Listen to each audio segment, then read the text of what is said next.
Another Northumbria police constable now, and yet another one who can't seem to keep his hands to himself, or rather his face in this case. PC James Pentland attended a venue in Newcastle in September 2021 whilst off duty and proceeded to motorboat a woman on the dance floor. Now, if you're not sure what motorboating is, the Urban Dictionary says it's the activity of placing one's face between a woman's breasts and rocking, turning one's head from side to side while making a noise like a motorboat. In other words... Motorboat? You play the motorboat? But obviously with your head placed between some fun bags. Pentland faced his misconduct hearing, which was a gross misconduct, I think because of the seriousness of the act rather than because the woman was gross. And during the hearing, Pentland suggested that the woman, who was referred to as Ms. A, was flirting with him and told him that she wanted to have sex with him, although this claim was strongly denied by Ms. A.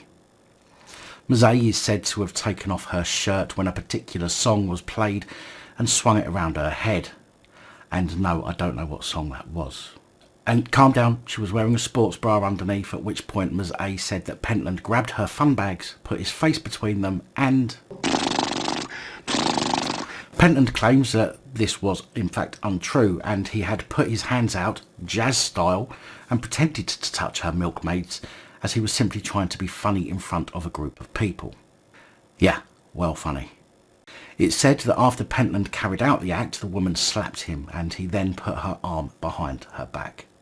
No doubt putting himself on duty to teach her a lesson for not simply falling at his feet.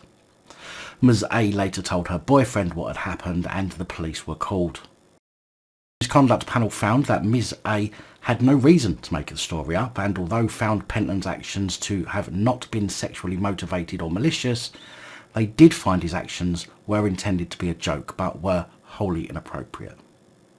The panel concluded that Pentland's actions did constitute gross misconduct and said that there is currently significant national and local public concern about the attitude of police officers to women.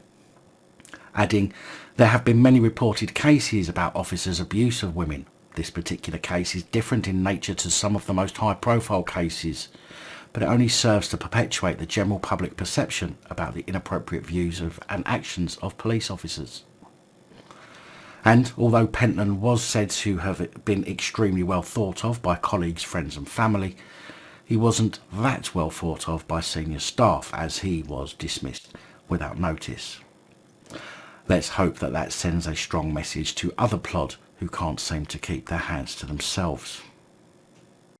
No one likes you and nobody wants you touching them. Another positive outcome in our first day back, reporting as... Another one bites the dust.